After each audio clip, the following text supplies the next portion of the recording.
Hi guys and welcome back to my channel. ಹೇಗಿದ್ದೀರಾ ನೀವೆಲ್ಲ? Hope ನೀವೆಲ್ಲ ಚೆನ್ನಾಗಿದ್ದೀರಾ ಅಂತ ಅಂದ್ಕೊಂಡಿದ್ದೀನಿ. ಬನ್ನಿ ಇವತ್ತಿನ ವ್ಲಾಗ್ನ ಸ್ಟಾರ್ಟ್ ಮಾಡ್ತಾ ಇದ್ದೀನಿ.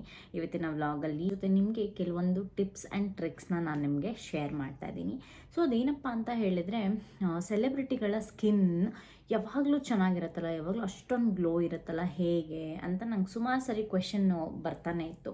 ಸೊ ಅದಕ್ಕೆ ನಾನು ನಿಮ್ಮ ಹತ್ರ ಇವತ್ತು ಶೇರ್ ಮಾಡೋಣ, ಏನೇನೆಲ್ಲ ಮಾಡ್ತಾರೆ ಅವರು, ಅವ್ರ ಸ್ಕಿನ್ನನ್ನು ಚೆನ್ನಾಗಿ ಇಟ್ಕೊಳ್ಳೋದಕ್ಕೆ ಏನೇನೆಲ್ಲ ಮಾಡ್ತಾರೆ ಅಂತ ನಾನು ನಿಮ್ಮ ಜೊತೆ ಶೇರ್ ಮಾಡ್ತಾ ಇದ್ದೀನಿ. ಅದಕ್ಕಿಂತ ಮುಂಚೆ ನನ್ನ ಚಾನಲ್ನ ಸಬ್ಸ್ಕ್ರೈಬ್ ಮಾಡ್ಕೊಂಡಿಲ್ಲ ಅಂದರೆ ದಯವಿಟ್ಟು ಹೋಗಿ ಸಬ್ಸ್ಕ್ರೈಬ್ ಮಾಡ್ಕೊಳ್ಳಿ. ಆಲ್ಸೋ ಪಕ್ಕದಲ್ಲಿರೋ ಬೆಲ್ ಐಕನ್ನ ಪ್ರೆಸ್ ಮಾಡಿ. ಇದೊಂದು ಇಂಪಾರ್ಟೆಂಟ್ ಟಾಪಿಕ್ ಅಂತಲೇ ಹೇಳ್ಬೋದು. ಬಿಕಾಸ್ ನಂಗೆ ತುಂಬ ಜನ ನನಗೆ ಯಾವಾಗಾದರೂ ಮೆಸೇಜ್ ಮಾಡಿದಾಗ ಅಥವಾ ನನಗೆ ಪರ್ಸ್ನಲ್ ಆಗಿ ನನಗೆ ಕ್ವಶನ್ ಕೇಳೋದೇನಪ್ಪ ಅಂತ ಹೇಳಿದ್ರೆ, ಸೆಲೆಬ್ರಿಟಿಗಳ ಸ್ಕಿನ್ನು ನಿಜವಾಗ್ಲೂ ಚೆನ್ನಾಗಿರುತ್ತಾ ಅಥವಾ ಅವ್ರು ಯಾವಾಗಲೂ ಮೇಕಪ್ಪಲ್ಲೇ ಇರ್ತಾರಾ ಅಂತ ಹೇಳಿಬಿಟ್ಟು. ಸೊ ನೀವು ತಮ್ಮನೆಲ್ಲ ನೋಡಿರ್ತೀರ, ನಾನೊಂದಿಷ್ಟು ಹೀರೋಯಿನ್ಸ್ಗಳ ಫೋಟೋಸ್ಗಳನ್ನ ಹಾಕಿರ್ತೀನಿ. ಇನ್ನೂ ತುಂಬ ಜನದ ಬಾಯಲ್ಲಿ ಕೇಳಿದ್ದೀನಿ, ಅವರೆಲ್ಲ ನಿಜವಾಗ್ಲೂ ನೋಡೋಕೆ ನಮ್ಮ ಥರನೇ ನಿಮ್ಮ ಥರನೇ ಇರ್ತಾರೆ ನಾರ್ಮಲಾಗೆ, ಅಷ್ಟು ಮೇಕಪ್ ಯಾವಾಗಲೂ ಹಾಕ್ಕೊಂಡಿರ್ತಾರೆ ಅಥವಾ ಯಾವಾಗಲೂ ಫಿಲ್ಟರ್ಸ್ ಹಾಕೋತಾರೆ ಅಥವಾ ಯಾವಾಗ್ಲೂ ಅಂದರೆ ಏನೋ ಅವರು ಗುಟ್ಟುಗೋ ಅನ್ನೋ ಥರ ಯಾವಾಗಲೂ ಹಂಗೆ ರೆಡಿಯಾಗಿರ್ತಾರೆ ಅಂತ ನಾನು ಸುಮಾರು ಜನದ ಬಾಯಲ್ಲಿ ಕೇಳಿದ್ದೀನಿ. ನಿಜವಾಗ್ಲೂ ಟ್ರುತ್ ಏನಪ್ಪ ಅಂತ ಹೇಳಿದರೆ, ಯಾರು ನೀವು ಸೆಲೆಬ್ರಿಟಿಗಳಂತ ಹೇಳ್ತೀರಾ ಅಥವಾ ಈ ಥರ ನೋನ್ ಫೇಸ್ ಅಂತ ಹೇಳ್ತೀರಾ, ಅವ್ರ ಸ್ಕಿನ್ನು ಅವರು ತುಂಬ ಚೆನ್ನಾಗಿ ಮೇಂಟೈನ್ ಮಾಡ್ತಾರೆ. ಓಕೆನಾ? I tell you one by one ಹೇಗೆಲ್ಲ ಮೇಂಟೈನ್ ಮಾಡ್ತಾರೆ, ಎಷ್ಟು ದುಡ್ಡು ಖರ್ಚು ಮಾಡ್ತಾರೆ ಅವರು ಮೇಂಟೆನೆನ್ಸಿಗೆ ಅಂತ ಹೇಳ್ಬಿಟ್ಟು. ಬಿಕಾಸ್ ನಾನು ಇಲ್ಲಿವರೆಗೂ ವರ್ಕ್ ಮಾಡಿರೋಂಥ ಸೆಲೆಬ್ರಿಟಿಗಳನ್ನ ನಾನು ತುಂಬ ಹತ್ತಿರದಿಂದ ನೋಡಿರೋದ್ರಿಂದ ನಾನು ನಿಮಗೆ ಈ ವಿಡಿಯೋನ ಹೇಳ್ತಾ ಇದ್ದೀನಿ. ಆ್ಯಂಡ್ ನಾವು ಅದನ್ನು ಅಳವಡಿಸ್ಕೋಬೋದಾ ಅಂತಲೂ ನಾನು ನಿಮಗೆ ಹೇಳ್ತಾ ಇದ್ದೀನಿ. ಓಕೆನಾ? ನಮ್ಮ ಲೈಫಲ್ಲಿ ನಾವು ಅದನ್ನು ಅಳವಡಿಸ್ಕೋಬೋದಾ ಅಂತಲೂ ನಾನು ನಿಮಗೆ ಒಂದು ಟಿಪ್ಸ್ನ ಕೊಡ್ತಾ ಇದ್ದೀನಿ ಇದರಲ್ಲಿ. ಓಕೆನಾ? ಸೊ ಸೆಲೆಬ್ರಿಟಿಗಳು, ನೀವು ಯಾರನ್ನಾರು ಕನ್ಸಿಡರ್ ಮಾಡಿ, ಇದುವರೆಗೂ ನಿಮಗೆ ಇಷ್ಟ ಆಗಿರೋಂಥ ಯಾರನ್ನು ಬೇಕಾದರೂ ನೀವು ಕನ್ಸಿಡರ್ ಮಾಡಿ. ಅವರ ಫೇರ್ ಆಗಿರೋರು ಮಾತ್ರ ಸೆಲೆಬ್ರಿಟಿಗಳು ಅಥವಾ ಹೀರೋಯಿನ್ಗಳು ಅನ್ನೋ ಥರ ಅಲ್ಲ, ನೀವೆಲ್ಲರನ್ನೂ ಕನ್ಸಿಡರ್ ಮಾಡಿಕೊಂಡು ಇದನ್ನು ಯೋಚನೆ ಮಾಡಿ. ಓಕೆನಾ? So it's all about features. ಅವ್ರ ಫೇಸಲ್ಲಿ ಏನು ಫೀಚರ್ಸ್ ಇರುತ್ತೆ ಅದಕ್ಕೆ ಅವರು ಆ ಪಾತ್ರಕ್ಕೆ ಅಂತ ಸೆಲೆಕ್ಟ್ ಆಗಿರ್ತಾರೆ. ಕರೆಕ್ಟ್ ಅಲ್ವಾ? ಸೊ ಅವ್ರ ಕಲರ್ ಬಗ್ಗೆ ಬಿಟ್ಬಿಡೋಣ. ಅವರು ಫೇರ್ ಆಗಿದ್ದಾರೆ ಅದಕ್ಕೆ ನೋಡೋಕೆ ಚೆನ್ನಾಗಿದ್ದಾರೆ, ಮೇಕಪ್ ಹಿಂಗೆ ಮಾಡಿದ್ರು ಸೂಪರಾಗಿ ಕಾಣ್ತಾರೆ, ಸೊ ಅದನ್ನು ಬಿಟ್ಬಿಡಿ. ಸೊ ಅವ್ರ ಪಾತ್ರಕ್ಕೆ ಅಂತ ನೋಡಿಕೊಂಡು ನೀವು ಹೇಳೋದಾದರೆ, ತುಂಬ ಜನ ಡಾರ್ಕ್ ಸ್ಕಿನ್ ಇರೋರು ಕೂಡ ಇಷ್ಟೊಂದು ಒಳ್ಳೊಳ್ಳೆ ಪಾತ್ರಗಳನ್ನ ಮಾಡಿದ್ದಾರೆ ಅಲ್ವಾ? ಸೊ ಅವರನ್ನೆಲ್ಲನೂ ಕನ್ಸಿಡರ್ ಮಾಡಿ ನಾನು ನಿಮಗೆ ಹೇಳ್ತೀನಿ. ಓಕೆನಾ? ನಿಜ ಹೇಳಬೇಕು ಅಂತ ಹೇಳಿದ್ರೆ, ಅವರ ಡೇ ಟು ಡೇ ಲೈಫಲ್ಲಿ ಅವ್ರು ಯಾವಾಗಲೂ ಶೂಟಿಂಗಲ್ಲಿ ಇರೋದ್ರಿಂದ ಯಾವಾಗಲೂ ಅವರು ಮೇಕಪ್ಪಲ್ಲಿ ಇರ್ತಾರೆ. ಆದರೆ when it comes to real life, ಅವರು ಹೊರಗಡೆ ಹೋಗುವಾಗಲಿ ಅಥವಾ ಅವ್ರ ಮನೇಲಿ ಇದ್ದಾಗಲಿ, ಅವ್ರು ಸುಮ್ಮನೆ ಎಲ್ಲೋ ಹೋಗುವಾಗಲಿ ಅವ್ರಿಗೆ ನಿಜವಾಗ್ಲೂ ಮೇಕಪ್ ಮಾಡ್ಕೊಳ್ಳೋದಕ್ಕೆ ಇಷ್ಟನೇ ಆಗಲ್ಲ. ಓಕೆನಾ? ಇದೇ ಟ್ರುತ್ತು. ನೀವು ತುಂಬಾ ಯಾವಾಗಲೂ ಮೇಕಪ್ಪಲ್ಲಿ ಇರ್ತಾರವರು, ಆ ಥರ ಇಲ್ಲವೇ ಇಲ್ಲ. ಅವ್ರಿಗೆ ದಿನವಿಡೀ ಯಾವಾಗಲೂ ಶೂಟಿಂಗಲ್ಲೆಲ್ಲ ಅವ್ರಿಗೆ ಆ ಮೇಕಪ್ ಹಾಕ್ಕೊಂಡು ಅವ್ರಿಗೆ ಏನಾಗಿರುತ್ತೆ ಅಂದರೆ, ಅವ್ರ ಫೇಸ್ನ ಅವರು ಫ್ರೀಯಾಗಿ ಬಿಟ್ಟರೆ ಸಾಕು ಅನ್ನೋ ಥರ ಆಗಿರುತ್ತೆ ಅವರಿಗೆ. ಸೊ ನಾನು ನೋಡಿರೋಂಥ ಮೋಸ್ಟ್ ಆಫ್ ದ ಸೆಲೆಬ್ರಿಟೀಸ್ ಯಾರೂ ಕೂಡ ಅವರ ಡೇ ಟು ಡೇ ಲೈಫಲ್ಲಿ ಮೇಕಪ್ನ ವೇರ್ ಮಾಡೋದೇ ಇಲ್ಲ ಅವರು. ಓಕೆನಾ? ಸೊ ಅವರು ಏನಕ್ಕೆ ಅಷ್ಟೊಂದು ಚೆನ್ನಾಗಿ ಕಾಣ್ತಾರೆ ಅಂದರೆ, ದೆರ್ ಆರ್ ಫ್ಯೂ ಸ್ಟೆಪ್ಸ್ ಅವರು ಹಂಗೆ ಮೇಂಟೈನ್ ಮಾಡ್ತಾರೆ. ಓಕೆನಾ? ಸೊ ನಾನು ಹಂಗೆ ಮಾತಾಡ್ತಾ ನಾನು ಕೇಳ್ತೀನಿ ಅಲ್ವಾ, ಹಿಂಗೆಲ್ಲ ಮೇಂಟೈನ್ ಮಾಡ್ತೀರಾ ನೀವು, ಏನು ಹಿಂಗೆ ಅಂತೆಲ್ಲ ನಾನು ಹಾಗೆ ವಿಚಾರಿಸುವಾಗ, ಅವ್ರ ಜೊತೆ ನಾನು ಇಂಟ್ರ್ಯಾಕ್ಟ್ ಮಾಡುವಾಗ ನಂಗೆ ನಿಜವಾಗ್ಲೂ ಅರ್ಥ ಆಗಿದ್ದು ಏನಂತ ಹೇಳಿದ್ರೆ, ಹೌದು, ನಮ್ಮ ಮೈಂಡಲ್ಲಿರೋ ಅಂಥ ಒಂದು ಥಿಂಕಿಂಗ್ ಇಟ್ ಈಸ್ ರಾಂಗ್ ಅಂತ ನನಗೆ ಅನ್ನಿಸ್ತು ಹಾನೆಸ್ಟಾಗಿ. ಸೊ ಅದ್ರಲ್ಲಿ ಒಂದಷ್ಟೇ ಬರಲ್ಲ, ಅವ್ರ ಡಯಟ್ ಇರ್ಬೋದು ಅಥವಾ ಅವರು ತೊಗೊಳ್ಳೋಂಥ ಟ್ರೀಟ್ಮೆಂಟ್ಸ್ಗಳಿರ್ಬೋದು ಫೇಸ್ಗೆ, ಅದೆಲ್ಲ ಮ್ಯಾಟರ್ ಆಗುತ್ತೆ ಅಂತ ನನಗೆ ಅಲ್ಲಿಂದ ಗೊತ್ತಾಯಿತು. ಓಕೆನಾ? ಇದು ನಾನು ಆವಾಗಿಂದ ಒಂದು 5 ವರ್ಷದ ಹಿಂದಿಂದ ನಾನು ನೋಡ್ಕೊಂಡು ಬಂದಿರೋದಕ್ಕೆ ನಾನು ನಿಮ್ಮ ಹತ್ರ ಇದನ್ನು ಹೇಳ್ತಾ ಇದ್ದೀನಿ.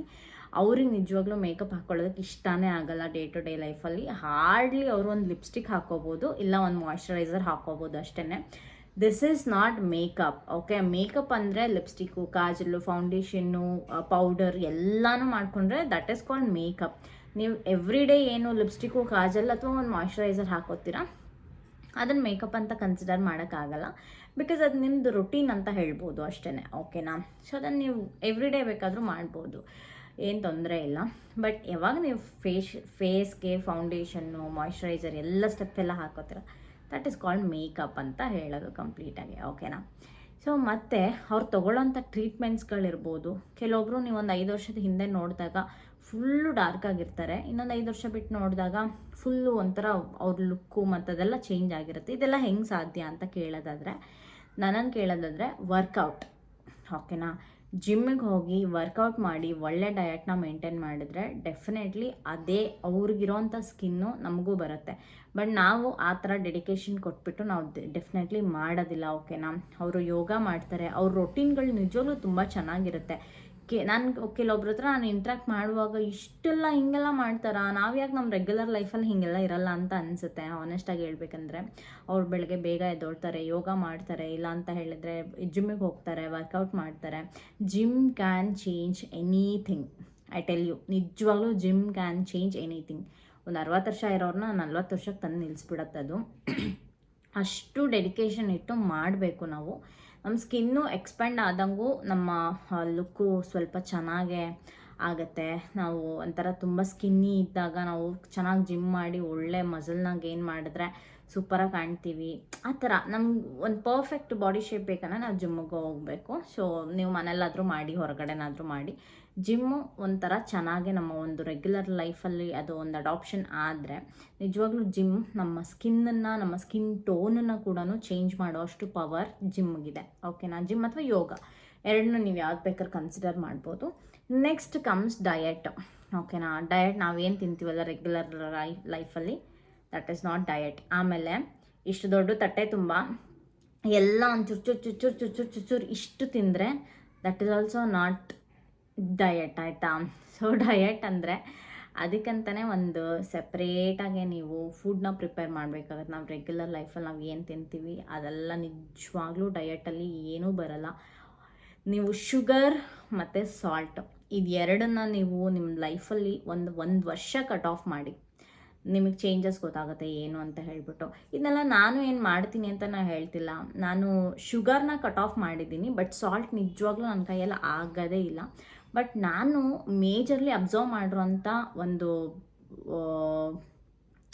ವಿಷಯ ಅಂತ ಹೇಳಿದ್ರೆ, ಶುಗರ್ನ ಕಟ್ ಆಫ್ ಮಾಡಿದ್ರೆ ನಮ್ಮ ಡೇ ಟು ಡೇ ಲೈಫಲ್ಲಿ ಡೆಫಿನೆಟ್ಲಿ ನಮ್ಮ ಸ್ಕಿನ್ನು ನಿಜವಾಗ್ಲೂ ಗ್ಲೋ ಆಗುತ್ತೆ, ಆಯಿತಾ. ನಾನು ತುಂಬ ಡಿಫ್ರೆನ್ಸಸ್ ನೋಡಿದ್ದೀನಿ. ನಂದಕ್ಕೂ ನಾನು ಕನ್ಸಿಡರ್ ಮಾಡಿದರೆ ನಾನು ಶುಗರ್ ಇಂಟೇಕ್ ವೆರಿ ಲೆಸ್ ಅಂದರೆ ನಾನು ಕಾಫಿನೂ ಕುಡಿದೇ ಇರೋಷ್ಟು ಶುಗರ್ ಇಂಟೇಕ್ ನಾನು ಕಮ್ಮಿ ಮಾಡಿಬಿಟ್ಟಿದ್ದೀನಿ ನನ್ನ ಡೇ ಟು ಡೇ ಲೈಫಲ್ಲಿ, ಓಕೆನಾ. ಸ್ವೀಟ್ಸು ಅಷ್ಟೇ ನಾನು ಏನೂ ತಿನ್ನಲ್ಲ. ಜಾಮೂನ್ ಯಾವಾಗಾದರೂ ಒಂದೊಂದು ಸರಿ. ಇದೆಲ್ಲ ನಾನು ಜಿಮ್ಗೆ ಹೋಗುವಾಗ ನನ್ನ ಒಬ್ಬರು ನಮ್ಮ ಕೋಚ್ ಇರ್ತಾರಲ್ವ, ಅವ್ರು ಹೇಳಿದ್ರು ಶುಗರ್ ಕಟ್ ಆಫ್ ಮಾಡಬೇಕು ಅಂತ. ಅದನ್ನು ನಾನು ಫಾಲೋ ಮಾಡ್ತಾಯಿದ್ದೀನಿ ಅಷ್ಟೇ. ನಿಜವೂ ತುಂಬ ಒಳ್ಳೆ ರಿಸಲ್ಟು ಶುಗರ್ ಮತ್ತು ಸಾಲ್ಟ್ನ ಕಟ್ ಆಫ್ ಮಾಡಿದ್ರೆ ಲೈಫಲ್ಲಿ, ನಮ್ಮ ಡೇ ಟು ಡೇ ಲೈಫಲ್ಲಿ, ಆಯಿತಾ. ಯಾವಾಗೋ ಒಂದು ಸರಿ ಚೀಟ್ ಮಾಡ್ಬೋದು, ಏನು ತೊಂದರೆ ಇಲ್ಲ. ಬಟ್ ಶುಗರ್ನ ಕಟ್ ಆಫ್ ಮಾಡೋದ್ರಿಂದ ನಮ್ಮ ಸ್ಕಿನ್ ಸಿಕ್ಕಾಪಟ್ಟೆ ಗ್ಲೋ ಬರುತ್ತೆ, ಹಾನೆಸ್ಟಾಗಿ ಹೇಳ್ಬೇಕಂದ್ರೆ. ಸೊ ಅವರ ಸೆಲೆಬ್ರಿಟಿಗಳ ವಿಷಯಕ್ಕೆ ಹೋದರೆ ನೀವು, ಅವರು ಅಷ್ಟೇ sugar intake very less, salt intake very less, ಮತ್ತು ಏನು ಆಯಿಲ್ ಫುಡ್ಗಳನ್ನ ಜಾಸ್ತಿ ಇಂಟೇಕ್ ಮಾಡೋದಿಲ್ಲ. ಆ ಥರ ನಾನು ಹೇಳ್ತಿರೋದು ದೊಡ್ಡ ಸೆಲೆಬ್ರಿಟಿಗಳ ಬಗ್ಗೆ ಅಲ್ಲ, ನಿಜ. ಒಂದು ಚಿಕ್ಕ ಸೀರಿಯಲ್ ಆ್ಯಕ್ಟ್ರೀಸ್ಗಳು, ಇವಾಗ ಎಂಟರ್ ಆಗಿರೋಂಥ ಆ್ಯಕ್ಟ್ರೀಸ್ಗಳು ಇದೇ ಥರನೇ ಮೇಂಟೈನ್ ಮಾಡ್ತಾರೆ. ನಿಜ ಹೇಳ್ಬೇಕಂದ್ರೆ ಕೆಲವೊಬ್ಬರು ಅವ್ರಿಗೆ ಇಷ್ಟ ಆಗಿದ್ದ ಫುಡ್ನ ಚೆನ್ನಾಗಿ ತಿಂತಾರೆ, ಸ್ಟಿಲ್ ಅವ್ರ ಬಾಡಿ ಅದೇ ಥರ ಇರುತ್ತೆ, ಅದು ಅವರು ಬ್ಲೆಸ್ಡ್ ಅಂತ ಹೇಳ್ಬೋದು. ಬಟ್ ನಿಜವಾಗ್ಲೂ ನಾನು ಕೆಲವೊಬ್ರನ್ನ ಹತ್ತಿರದಿಂದ ನೋಡಿದ್ದೀನಿ. ಅವ್ರ ಸ್ಕಿನ್ ಹೆಂಗಿರುತ್ತೆ ಗೊತ್ತಾ, ಕಲರ್ ಬಗ್ಗೆ ಬಿಟ್ಬಿಡಿ, ಬಟ್ ಅವ್ರ ಸ್ಕಿನ್ ನಿಜವಾಗ್ಲೂ ಬೆಣ್ಣೆ ಥರ ಇರುತ್ತೆ ಕಣ್ರಿ. ನಾನು ಹತ್ತಿರದಿಂದ ನೋಡೋದ್ರಿಂದ ಹೇಳ್ತಾ ಇದ್ದೀನಿ, ಬೆಣ್ಣೆ ಥರ ಇರುತ್ತೆ ನಿಜವಾಗ್ಲೂ. ಅವ್ರಿಗೆ ಯಾವ ಫಿಲ್ಟರೂ ಬೇಡ, ಅವ್ರಿಗೆ ಯಾವ ಮೇಕಪ್ಪು ಬೇಡ. ಇಟ್ಸ್ ಆಲ್ ಅಬೌಟ್ ಫೀಚರ್ಸ್ ಅಷ್ಟೇ. ಅವ್ರ ಫೇಸಲ್ಲಿರುವಂಥ ಫೀಚರ್ಸ್ಗಳು, ಕಣ್ಣಾಗಲಿ, ಮೂಗಾಗಲಿ, ಬಾಯಿ, ಆ ಹುಬ್ಬಾಗಲಿ, ಅದೆಲ್ಲ ಫೀಚರ್ಸ್ ಅವ್ರಿಗೆ ಇರೋ ಅಂಥದ್ದು. ಅಷ್ಟು ಮುದ್ದಾಗಿ ಕಾಣ್ತಾರೆ ಅವರು ನಿಜವಾಗ್ಲೂ. ಅವ್ರಿಗೆಲ್ಲ ಯಾವ ಮೇಕಪ್ಪು ಬೇಡ, ಏನೂ ಬೇಡ. ನಾನು ಹೇಳ್ತಿರೋದು ಸೀರಿಯಲ್ ಆ್ಯಕ್ಟ್ರೀಸ್ಗಳ ಬಗ್ಗೆನೇ ನಾನು ಹೇಳ್ತಾ ಇರೋದು ನಿಮ್ಮ ಹತ್ರ. ಆಮೇಲೆ ನೆಕ್ಸ್ಟು ಕಲರ್ ವಿಷಯಕ್ಕೆ ಹೋದರೆ ಹೆಂಗೆ ಕಲರ್ ಚೇಂಜ್ ಆಗ್ಬಿಡು, ಟ್ರಾನ್ಸ್ಫಾರ್ಮೇಷನ್ ಹೆಂಗಿರುತ್ತೆ ಅವ್ರದ್ದು. ಒಂದು 5-6 ವರ್ಷ ಆಗಿದ ತಕ್ಷಣ ಫುಲ್ ಟ್ರಾನ್ಸ್ಫಾರ್ಮೇಷನ್ ಆಗಿಬಿಡತ್ತಲ್ಲ ಹೆಂಗೆ ಅಂತ ಹೇಳಿದ್ರೆ. So there are some injections ಇವಾಗೆಲ್ಲ ಬಂದಿರೋಂಥ ಸೇಫ್ ಇಂಜೆಕ್ಷನ್ಸ್ಗಳು ಬಂದಿದೆ. ನಿಮಗೆ ಗ್ಲೂಕೋಥಿಯಾನ್ ಅಂತ ನೀವು ಕೇಳಿದರೆ ಅದು ಕೂಡ ಸೇಫ್ ಅಂತ ನಾನು ರಿಸರ್ಚ್ ಮಾಡಿದ್ದೀನಿ, ತುಂಬ ವರ್ಷದಿಂದ ನಾನು ನೋಡಿದ್ದೀನಿ. ಬಟ್ ನಾನು ಯಾವತ್ತೂ ಟ್ರೈ ಮಾಡೋಕ್ಕೆ ಹೋಗಿಲ್ಲ, because I love my natural colour. ನಾನು ಏನಿದ್ದೀನಿ dusky, I really love it. But ನನ್ನ ಸರೌಂಡಿಂಗಲ್ಲಿ ಸುಮಾರು ಜನ ನನ್ನ ಫ್ರೆಂಡ್ಸ್ ಕೂಡ ತೊಗೊಂಡಿದ್ದಾರೆ. ಇಟ್ ಈಸ್ ಸೇಫ್ ಅಂತ ಹೇಳ್ತಾರೆ. ನಾನು ಸ್ವಲ್ಪ ರಿಸರ್ಚ್ ಮಾಡಿದಾಗ ಸೇಫ್ ಅಂತಲೇ ಸ್ವಲ್ಪ ಜನ ಅದರಲ್ಲಿ ಹೇಳಿರೋ ಅಂಥದ್ದು. ಸೊ ಗ್ಲೂಕೋಥಿಯಾನ್ ಇಂಜೆಕ್ಷನ್ಸು ಹೇಗೆ ವರ್ಕ್ ಆಗುತ್ತೆ ಅಂತ ನನಗೂ ಗೊತ್ತಿಲ್ಲ. ಅದರಲ್ಲಿ ಸೆಷನ್ಸ್ ಇರುತ್ತೆ, ಒಂದು 5-6 ಸೆಷನ್ಸ್ ತೊಗೊಂಡ್ಮೇಲೆ ನಮ್ಮ ಕಲರ್ ಚೇಂಜ್ ಆಗುತ್ತೆ. ಆಲ್ಸೋ ಅದೂ ಕೂಡ ನಿಮಗೆ ಈ ಮೈಂಟೆನೆನ್ಸ್ ಅಂಡರಲ್ಲೇ ಬರುತ್ತೆ. ನೀವು ಯಾವುದೇ ಸ್ಕಿನ್ ಕೇರ್ ತೊಗೊಳ್ಳಿ, ನೀವು ಯಾವುದೇ ಹಾಸ್ಪಿಟಲ್ಗೆ ಹೋಗಿ ನಿಮಗೆ ಪರ್ಮನೆಂಟ್ ಸೊಲ್ಯೂಷನ್ ಅಂತ ಒನ್ ಟೈಮ್ಗೆ ನಿಮಗೆ ಸಿಗೋದೇ ಇಲ್ಲ, ಓಕೆನಾ. So it is completely maintaining your body, ಅಥವಾ ನಿಮ್ಮ ಸ್ಕಿನ್ನನ್ನು ನೀವು ಹೇಗೆ ಮೇಂಟೈನ್ ಮಾಡ್ತೀರಾ ಅದಷ್ಟೇ. ಸೊ ಈಗ ಅವರು ಒಂಥರ ಹೇಳಿರ್ತಾರೆ, ತುಂಬ ಜನ ಕಂಪ್ಲೇಂಟ್ಸ್ ಇರುತ್ತೆ, ನಾನು ಹಾಸ್ಪಿಟ್ಲಿಗೆ ಹೋಗಿದ್ದೆ, ತೋರಿಸಿದ್ದೀನಿ, ಇಷ್ಟು ದುಡ್ಡು ಖರ್ಚು ಮಾಡಿದ್ದೀನಿ, ಏನೂ ಆಗಿಲ್ಲ. ಬಟ್ ನಿಜವಾಗ್ಲೂ ನೀವು ಅವ್ರು ಹೇಳಿರೋ ಥರ ಮೇಂಟೈನ್ ಮಾಡ್ತಿದ್ದೀರಾ ಅಂತ ನೀವು ಒಂದ್ಸರಿ ಯೋಚನೆ ಮಾಡಬೇಕಾಗತ್ತೆ. ನನ್ನನ್ನೇ ಕನ್ಸಿಡರ್ ಮಾಡಿದ್ರೆ, ನಾನು ಡರ್ಮಟೊಲಜಿಸ್ಟ್ ಹತ್ರ ಹೋದರೆ ಅವ್ರು ಹೇಳ್ತಾರೆ ಫುಡ್ಡು ಇದು ಅಂತ. ನಾನು ಅಲ್ಲಿಂದ ಹೊರಗೆ ಬಂದಮೇಲೆ ಪಾನಿಪುರಿ ತಿನ್ನೋಕೆ ಹೋಗ್ತೀನಿ, ಆ ಥರ. ಹಂಗೆ ನಮಗೆ ಮೇಂಟೈನ್ ಮಾಡೋಕ್ಕೆ ಬರ್ದಿರಾ ನಾವು ಯಾವಾಗ್ಲೂ ಅವ್ರ ಮೇಲೆ ಕಂಪ್ಲೇಂಟ್ಸ್ನ ಮಾಡ್ತಾ ಇರ್ತೀವಿ, ಅವರ ಪ್ರಾಡಕ್ಟ್ಸ್ ಮೇಲೆ ಕಂಪ್ಲೇಂಟ್ಸ್ನ ಮಾಡ್ತಾ ಇರ್ತೀವಿ. ಸೊ ಇಟ್ಸ್ ಆಲ್ ಅಬೌಟ್ ನಾವು ತೊಗೊಳ್ಳೋವಂಥ ಫುಡ್ ಎಲ್ಲನೂ ಕನ್ಸಿಡರ್ ಆಗುತ್ತೆ ಇದರಲ್ಲಿ ಅಂತ ನಾನು ನಿಮಗೆ ಹೇಳೋಕ್ಕೆ ಇಷ್ಟಪಡ್ತೀನಿ. ಮತ್ತು ಗ್ಲೂಕೋಥಿಯಾನ್ ಇಂಜೆಕ್ಷನ್ಸ್ ಬಗ್ಗೆ ನಿಮ್ಮ ಅಭಿಪ್ರಾಯ ಏನು ಅಂತ ನನಗೆ ಕೇಳಿದ್ರೆ, ನಾನು ಕೇಳಿರೋ ಪ್ರಕಾರ ಇದು ಸೇಫ್ ಅಂತ ಅನಿಸುತ್ತೆ. ಬಟ್ ನೀವು ಒಂದ್ಸರಿ ಡಾಕ್ಟರ್ ಹತ್ರ ವಿಚಾರಿಸ್ಕೊಂಡು ಅದನ್ನು ತೊಗೊಳ್ಳೋದು ಒಳ್ಳೆಯದು. ಆ್ಯಂಡ್ ಅದರಿಂದ ಏನೋ ಹಂಗೆ ಹಿಂಗೆ ಆ ಥರ ಎಲ್ಲ ಏನಿಲ್ಲ. ಅದು ತುಂಬ ಟ್ರೆಂಡಿಂಗಲ್ಲಿರುವಂಥ ಒಂದು ಅದು ಗ್ಲೂಕೋಥಿಯಾನ್ ಇಂಟೇಕ್ ಅಂತ ಹೇಳ್ಬೋದು. ಇವಾಗ ಅದನ್ನು ಟ್ಯಾಬ್ಲೆಟ್ಸು ಮತ್ತು IV ಡ್ರಿಪ್ಸಲ್ಲಿ ಕೊಡ್ತಾರೆ ಬಾಡಿಗೆ. ಇಟ್ಸ್ ಜಸ್ಟ್ ಏನಂದರೆ ನಿಮ್ಮ ಬ್ಲಡ್ನ ಪ್ಯೂರಿಫೈ ಮಾಡೋ ಥರ ಅಷ್ಟೇ. ಅಂದರೆ ನಮಗೆ ತುಂಬ ಒಳಗಡೆ ಏನಾದ್ರು ಕೆಟ್ಟ ರಕ್ತ ಅಂತೆಲ್ಲ ಇರುತ್ತೆ ಅಲ್ವಾ. ಸೊ ಅದಿದ್ರೇ ಅಲ್ವಾ ನಮ್ಗೆ ಪಿಂಪಲ್ಸ್ ಎಲ್ಲ ಸ್ಟಾರ್ಟ್ ಆಗೋದು, ಪಿಂಪಲ್ಸು ಮತ್ತು ಆ ಥರದ್ದೆಲ್ಲ ನಮಗೆ ಡಾರ್ಕೆಟ್ಸು ಅದೆಲ್ಲ ಬರೋದು ನಮ್ಗೆ. ನಮ್ಮ ಬ್ಲಡ್ ಪ್ಯೂರಿಫೈ ಆಗೋದ್ರಿಂದ ಅದು ಸ್ವಲ್ಪ ನಿಮಗೆ ಯೂಸ್ ಆಗುತ್ತೆ ಅದು ಅಂತ ನನಗೆ ಪರ್ಸ್ನಲಾಗಿ ಅನಿಸುತ್ತೆ. ಬಟ್ ಹೌ ಲಾಂಗ್ ಅನ್ನೋದು ನನಗೆ ಗೊತ್ತಿಲ್ಲ ನಿಜವಾಗ್ಲೂ. ಎಷ್ಟು ವರ್ಷ ನಿಮ್ಗೆ ಇದರಿಂದ ಅಂದರೆ ಸೇಫಾಗಿರ್ತೀರಾ ಅಂತ ನನಗೆ ಗೊತ್ತಿಲ್ಲ, ಅಥವಾ ಎಷ್ಟು ವರ್ಷ ಇದೇ ಕಲರಲ್ಲಿ ನಾವು ಇರ್ತೀವಿ ಅನ್ನೋದು ನನಗೆ ಐಡಿಯಾ ಇಲ್ಲ. ಅದ್ರ ಬಗ್ಗೆ ನಾನು ಸ್ವಲ್ಪ ತಿಳ್ಕೊಳ್ಬೇಕಾದ್ರೆ ನಿಮಗೆ ಹೇಳ್ತೀನಿ. ಬಟ್ ಈಗ ಸದ್ಯಕ್ಕೆ ತುಂಬ ಟ್ರೆಂಡಿಂಗಲ್ಲಿರುವಂಥದ್ದು ಗ್ಲೂಕೋಥಿಯಾನ್ ಇಂಜೆಕ್ಷನ್ಸ್, ಓಕೆನಾ. ಆ್ಯಂಡ್ ತುಂಬ ಸೆಲೆಬ್ರಿಟೀಸ್ಗಳನ್ನು ತೊಗೋತಾರೆ, ಆ್ಯಂಡ್ ಕೆಲವೊಬ್ಬರು ನ್ಯಾಚುರಲ್ ಆಗಿ ತುಂಬ ಚೆನ್ನಾಗಿದ್ದಾರೆ, ಏನು ತೊಂದರೆ ಇಲ್ಲ. ಈ ರೀತಿ ಅವರ ಒಂದು ಸ್ಕಿನ್ನು, ಡಯಟ್ ಇದೆಲ್ಲ ಮ್ಯಾಟರ್ ಆಗಿ ಅವರು ಹೀಗೆ ಮೇಂಟೈನ್ ಮಾಡ್ತಾರೆ. ನಿಮಗಿದನ್ನೆಲ್ಲ ಕೇಳಿದಾಗ ಏನು ಅನಿಸುತ್ತೋ ನನಗೆ ಗೊತ್ತಿಲ್ಲ. ಬಟ್ ನಾನು ಒಬ್ಬೊಬ್ಬರು ಸ್ಕಿನ್ಗಳನ್ನ ನೋಡಿದಾಗ ಅವ್ರ ಜೊತೆ ನಾನು ಮಾತಾಡುವಾಗ ನನಗೆ ನಿಜವಾಗ್ಲೂ ಸರ್ಪ್ರೈಸ್ ಅಂತ ಅನ್ನಿಸ್ತು. ಇಷ್ಟೊಂದು ಸ್ಟ್ರಿಕ್ಟಾಗಿರ್ತಾರೆ ಇವರು ಒಂದು ಸ್ಕಿನ್ನನ್ನು ಮೇಂಟೈನ್ ಮಾಡೋದಕ್ಕೆ, ಅಥವಾ ಒಂದು ಬಾಡಿನ ಮೇಂಟೈನ್ ಮಾಡೋದಕ್ಕೆ ಇಷ್ಟು ಡೆಡಿಕೇಶನ್ ಆಗಿರ್ತಾರ ಅಂತ ನನಗೆ ಪರ್ಸ್ನಲಾಗೆ ಫೀಲ್ ಆಯಿತು ನನಗೆ, ಓಕೆನಾ. ಸೊ ಮೇ ಬಿ ನಾನು ಅದರಿಂದ ಸ್ವಲ್ಪ ಇನ್ಸ್ಪೈರ್ ಆಗಿ ಅದಾದಮೇಲೆ ನಾನು ಕೆಲವೊಂದು ಚೇಂಜಸ್ಗಳನ್ನ ನನ್ನ ಲೈಫಲ್ಲಿ ಮಾಡ್ಕೊಂಡಿದ್ದೀನಿ ಅಂತಲೂ ನಾನು ಹೇಳ್ಬೋದು. ನಂದು 5 ವರ್ಷದ ಹಿಂದೆ ನೋಡಿದ್ರೆ ನನಗಿಲ್ಲಿ ಫುಲ್ಲು ಪಿಂಪಲ್ಸ್ ಆಗಿತ್ತು because of the hormonal imbalance. ನಾನು ಮದುವೆ ಆದ ಹೊಸರಲ್ಲಿ ಬೆಂಗಳೂರಿಗೆ ಬಂದೆ ಅಲ್ವಾ, ಫುಲ್ಲು ನೀರು ಚೇಂಜ್ ಆಯಿತು, ಫುಡ್ ಚೇಂಜ್ ಆಯಿತು ಕಂಪ್ಲೀಟಾಗಿ. ಇಲ್ಲೆಲ್ಲ ಫುಲ್ ಪಿಂಪಲ್ ಆಗಿತ್ತು. ಯಾವ ಮಟ್ಟಿಗೆ ಅಂತ ಹೇಳಿದ್ರೆ ನನ್ನ ಹತ್ರ ಫೋಟೋ ಇಲ್ಲ, ಇದ್ದಿದ್ರೆ ಅಟ್ಯಾಚ್ ಮಾಡ್ತಿದ್ದೆ ನಿಜವಾಗ್ಲೂ. ಇಲ್ಲೆಲ್ಲ ಫುಲ್ಲು ದೊಡ್ಡ ದೊಡ್ಡ ಪಿಂಪಲ್ಲೇ ಫುಲ್ಲು ಇಲ್ಲೆಲ್ಲ ಆಗಿಬಿಟ್ಟಿತ್ತು. ಅದಾದಮೇಲೆ ನಾನು ಡರ್ಮಟಾಲಜಿಸ್ಟ್ ಹತ್ರ ಹೋಗಿ ಅವರು ಹೇಳಿದಂಥ ಕೆಲವೊಂದು ಟಿಪ್ಸ್ಗಳನ್ನ ನಾನು ಫಾಲೋ ಮಾಡೋದಕ್ಕೆ ಸ್ಟಾರ್ಟ್ ಮಾಡಿ, ಅದಾದಮೇಲೆ ಹಿಂಗೆ ನಾನು ವರ್ಕ್ ಮಾಡ್ತಾ ಇದ್ನಲ್ಲ, ನಾನು ಸೆಲೆಬ್ರಿಟೀಸ್ಗಳ ಜೊತೆಗೆಲ್ಲ ನಾನು ಜಾಸ್ತಿ ಕೊಲಾಬ್ ಮಾಡ್ಕೋತಾ ಇದ್ನಲ್ಲ ಮೇಕಪ್ಗೆಲ್ಲ, ಅವ್ರ ಜೊತೆಗೆಲ್ಲ ನಾನು ಮಾತಾಡುವಾಗ ಒಂದು ಸ್ವಲ್ಪ ಅವರು ಹೆಂಗೆ ಮೇಂಟೈನ್ ಮಾಡ್ತಾರೆ ಏನು ಅಂತೆಲ್ಲ ಸ್ವಲ್ಪ ಕೇಳ್ತವಾಗ ಅವ್ರ ಹತ್ರ ಫಾಲೋ ಮಾಡಿದಂಥ ಕೆಲವೊಂದು ಟಿಪ್ಸು. ಮತ್ತು ಇವಾಗ ನನಗೆ ಗೊತ್ತಾಗಿದ್ದು ಏನು ಅಂತ ಹೇಳಿದರೆ, ಮತ್ತೆ ನಾನು ಡಾಕ್ಟ್ರ್ ಹತ್ರ ವಿಸಿಟ್ ಮಾಡುವಾಗ ಅವರು ಹೇಳಿದ್ದು ಶುಗರ್ ಆ್ಯಂಡ್ ಸಾಲ್ಟ್ ಇಂಟೇಕ್ ತುಂಬ ಕಮ್ಮಿ ಇರಬೇಕು ನಮ್ಮ ಡೇ ಟು ಡೇ ಲೈಫಲ್ಲಿ ಅಂತ ನನಗೆ ಅದೊಂದು ಟಿಪ್ಸು. ಮತ್ತು ನಾನು ಜಿಮ್ಮಿಗೆ ಹೋಗುವಾಗ, ಓಕೆನಾ, ಅವ್ರು ನಂಗೆ ಇನ್ನೂ ಡೆಪ್ತಾಗಿ ಹೇಳಿದ್ರು ಅಂತಲೇ ನನಗೆ ಅನಿಸ್ತು ಒಂದು ಸ್ವಲ್ಪ. ಒಂದು ನಮ್ಮ ಫುಡ್ಡು ಹೇಗಿರಬೇಕು, ಗ್ರೀನ್ ವೆಜಿಟೇಬಲ್ಸು ಜಾಸ್ತಿ ಇಂಟೇಕ್ ಮಾಡಬೇಕು ನಾವು, ಬಟ್ ತುಂಬ ಕ್ಲೀನಾಗಿ ವಾಶ್ ಮಾಡಬೇಕಂತೆ. ನಾವು ಹೆಂಗೆ ತಿಂತೀವೋ ಹಂಗಂಗೆ ಕ್ಯಾರೆಟು ಅದೆಲ್ಲ ಹಸಿ ಹಂಗೆ ತಿನ್ನೋದಕ್ಕಾಗಲ್ಲ ಅಂತ ಹೇಳ್ತಾಯಿದ್ರು. ಆ ಥರ ನಮ್ಮ ಡಯೆಟ್ಟು ತುಂಬ ಚೆನ್ನಾಗಿದ್ರೆ ನಮ್ಮ ಸ್ಕಿನ್ನು ಅಷ್ಟೇ ಗ್ಲೋ ಆಗುತ್ತೆ, ಆ್ಯಂಡ್ ನಮ್ಮ ಕಲರ್ ಟ್ರಾನ್ಸ್ಫಾರ್ಮೇಷನ್ ಕೂಡ ಅದರಲ್ಲೇ ಪಾಸಿಬಲ್ ಇದೆ ಅಂತಲೂ ನನಗೆ ಒಂದು ಗೊತ್ತಾಯಿತು, ಓಕೆನಾ. ಸೊ ನಾನು ಹೇಳಿರೋಂಥ ಕೆಲವೊಂದು ಟಿಪ್ಸ್ ನಿಮಗೆ ಗೊತ್ತಾಗಿರುತ್ತೆ ಅಂತ ಅಂದ್ಕೊತೀನಿ. ಸೊ ನೀವೀಗ ಏನು ಮಾಡಬೇಕು ಅಂತ ನೀವು ಡಿಸೈಡ್ ಮಾಡ್ಕೊಳ್ಳಿ. ಸೊ ಜಾಸ್ತಿ ನೀವು ಈ ಇಂಜೆಕ್ಷನ್ಸು, ಟ್ಯಾಬ್ಲೆಟ್ಸು ಅದು ಇದು ನೀವು ತೊಗೊಳೋದಕ್ಕಿಂತ ಹಾಸ್ಪಿಟಲ್ಗೆ ಹೋಗಿ ನಿಮ್ಮ ಡೇ ಟು ಡೇ ಲೈಫಲ್ಲಿ ನಿಮ್ಮ ರೊಟೀನನ್ನು ಚೇಂಜ್ ಮಾಡ್ಕೊಳ್ಳಿ, ಓಕೆನಾ. ಸೊ ಅದರಿಂದ ನಿಮಗೆ ಡೆಫಿನೆಟ್ಲಿ ಯೂಸ್ ಆಗುತ್ತೆ.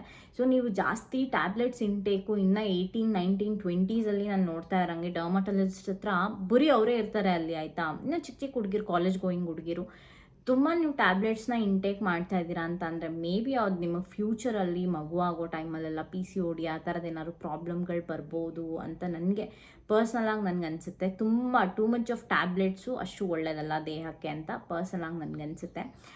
ಅದರಿಂದ ನಿಮ್ಮ ಡೇ ಟು ಡೇ ಲೈಫಲ್ಲಿ ನೀವು ಅಡಾಪ್ಟ್ ಮಾಡ್ಕೊಳ್ಳೋಂಥ ಬೇರೆ ಬೇರೆ ಥಿಂಗ್ಸ್ ಏನಾದರೂ ಇದ್ರೆ ಆಲ್ಟರ್ನೇಟಿವ್ ಅದನ್ನು ಮಾಡಿ ಅಂತ ನಾನು ಹೇಳೋಕ್ಕೆ ಇಷ್ಟಪಡ್ತೀನಿ. ಸೊ ಇಲ್ಲಿಗೆ ಈ ಒಂದು ನಿಮಗೆ ಸೆಲೆಬ್ರಿಟಿಗಳ ಸ್ಕಿನ್ ಸೀಕ್ರೆಟ್ನ ನಾನು ನಿಮ್ಮ ಹತ್ರ ಶೇರ್ ಮಾಡಿದ್ದೀನಿ. ಮತ್ತೊಂದು ಹೊಸ ವೀಡಿಯೋ ಜೊತೆ ನಾನು ನಿಮಗೆ ನಾಳೆ ಸಿಗ್ತೀನಿ. ಅಲ್ಲಿವರೆಗೂ ಟಾಟಾ ಆ್ಯಂಡ್ ಲವ್ ಯು.